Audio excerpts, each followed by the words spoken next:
Great. So adaptogenic herbs or plants are plants that have evolved to thrive and survive under harsh climate conditions. Okay, whether that's in Siberia where it's very cold or in the Himalayan mountains where the oxygen tension is very low, they make chemicals within their plant cells so that they can survive those climates, right? And to the question, well, is every plant an adaptogen? The answer is no. In fact, to be considered an adaptogen, you have to fulfill a certain criteria, right, that was sort of provided by the father of adaptogens himself, Dr. Israel Breckman.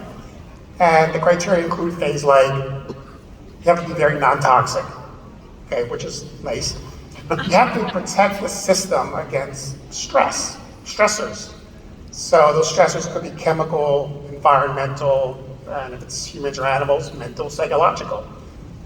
It has to normalize the body system. That's always the one, like, what do you mean by normalize the body system? Well, what it means is it's sort of a thermostat or a sensor in the body, and it determines what the body needs at any given moment. So when you think of adaptogens, you tend to think of like cortisol modulation and things like that, which is partially true. But that doesn't mean it necessarily lowers things like a cortisol level or a secretion. It might increase it depending on what the body needs. You might need a little bit more fight or flight status at that moment, depending on what's in the environment. And there are 4 major adaptogenic herbs that we utilize in our products and that have been well studied. And those include Euthrococcus setocosus, which is also known as Siberian ginseng, Rhodiola rosea, we have Schizandra chinensis, and then we have what's probably the hottest adaptogen from a science perspective, ashwagandha. Okay? And so if you look at our product selection of food and supplements, you'll see we utilize a lot of these adaptogens in various products. From Onyx Supreme to Bia to Cleanse for Life, right, to E plus Energy Shot. And we use them there for the exact same reason that the plants make them for themselves, to help us survive and thrive under harsh environmental conditions, right? And so adaptogens have been studied systematically, I'd say, for about 75 years since World War II, primarily by the Russian scientists originally, and they were found to improve or support mental performance and physical performance, right?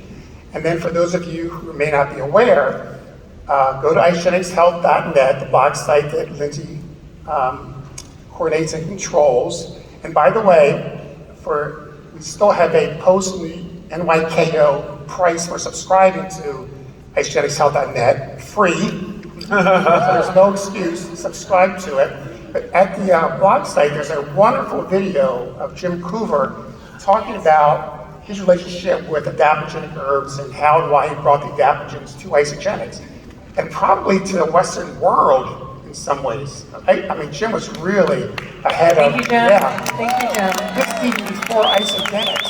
Jim really knew something was going on with these adaptogenic herbs that heretofore were unknown by Westerners because, the Soviets were a closed society at that time, and, the information and science did not really leak out into the Western world.